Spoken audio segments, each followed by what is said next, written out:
Hello. So, in Japan, there's this phrase. It's Kuukiを読む, and this means literally to read the air. And it's a popular phrase in Japan. It's a super important concept there. So, what it really means is like sensing what other people are feeling and adjusting yourself accordingly, right? So, um, if you grow up in the United States, I mean, this probably sounds a little bit oppressive, and like you have to change your behavior to fit into society or to match other people's expectations or to follow social rules, and that is that is part of it.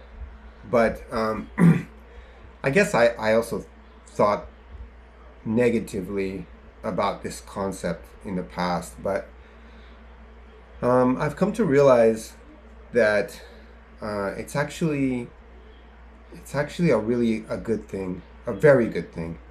And in contrast to the United States, I want to talk about that a little bit. So I lived in Japan for a lot of years, as I've talked about before, and I guess this concept is kind of misunderstood. You know, if Americans even having much of a concept of Japanese society, this part of it is definitely misunderstood. Reading the air, or kuki o yomu, is it's not about like following the rules.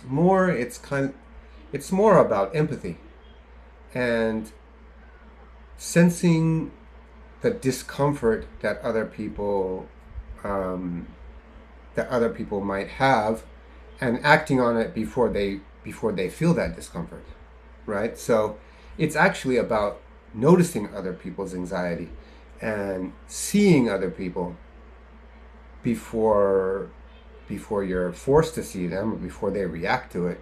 So in a way, it's kind of a proactive empathy. You notice hesitation, you notice the anxiety, and you notice when somebody is struggling socially, and you adjust yourself to make things easier for them. Um, Sometimes that might seem strange, um, like almost like ignoring somebody, but it's rooted in empathy. It's rooted in not wanting people to feel bad and not wanting to be the cause of people to feel bad, right? So this kind of changed the ways that I saw kindness, because growing up, American society is really direct, right? um, People will often say, can I help you? Or if you have disabilities or challenges in your life, people will say, oh my god, you're so strong, or I admire you, or I'm sorry that you're dealing with that kind of thing. And this is genuine, and many people, most people, I think, are genuine and honest, and this is their true heart.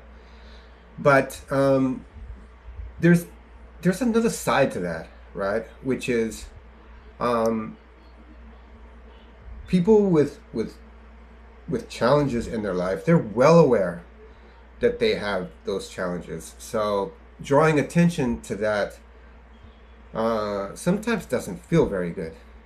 Um, a lot of times, like in my case, raising a child with disabilities, I'd rather him and me not be so visible. I'd rather us just live our lives without people reacting to us positively, especially negatively, but even positively. Sometimes you just want to be, and you just want to be normal and live normally. And I know that my son himself feels like he's just a normal kid, and that attention is not necessary most of the time, right? So, like in Japan, um, people will just move out of your way, or um, give you space without giving you attention. If you can understand what I mean by that, like train stations or bus stations are designed in a way that people don't have to bother each other. Roads are smooth, there's sidewalks everywhere, so elevators are almost everywhere that you could possibly need them.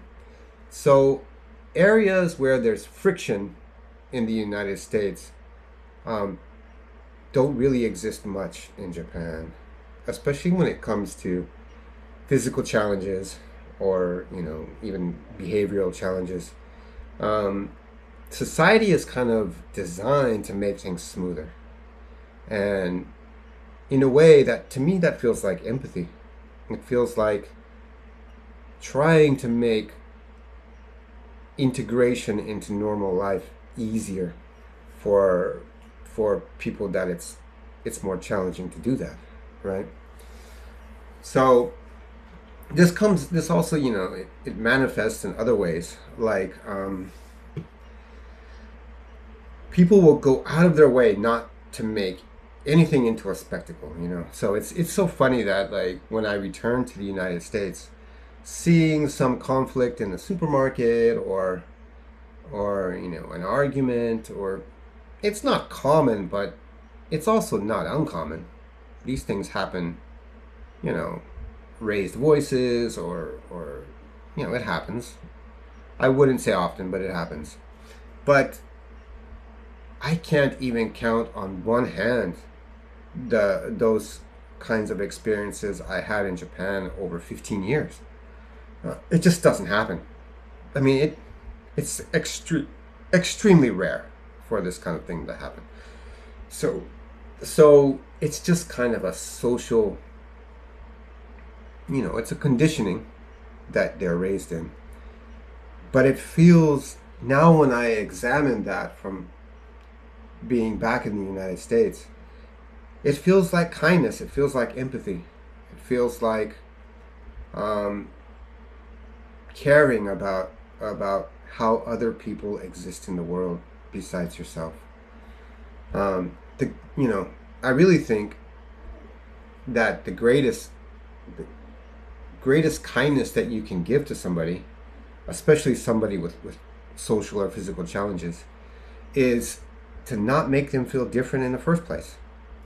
To make life for them possible as it is, in the same way that it is for everybody else.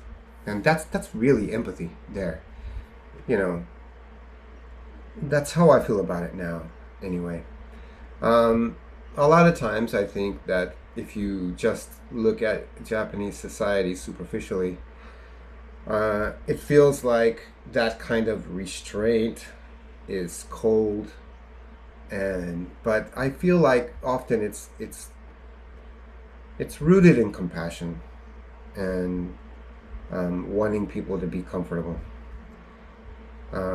We all have our own emotional and physical space, and forcing yourself into that person's space, that's not empathy. Um, Sometimes it's appreciated, but often it's just unwelcome. Especially people that have social anxiety. That kind of thing can be very, very anxiety inducing.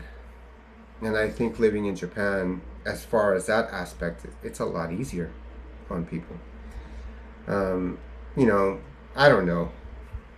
This might be a negative thing that I'm saying here, but I feel like maybe this is a more recent occurrence. But it seems like in America, often loudness and bluntness, and these days rudeness is more glorified in the United States, and this makes me sad, especially coming from Japan, where these things are really frowned upon in society.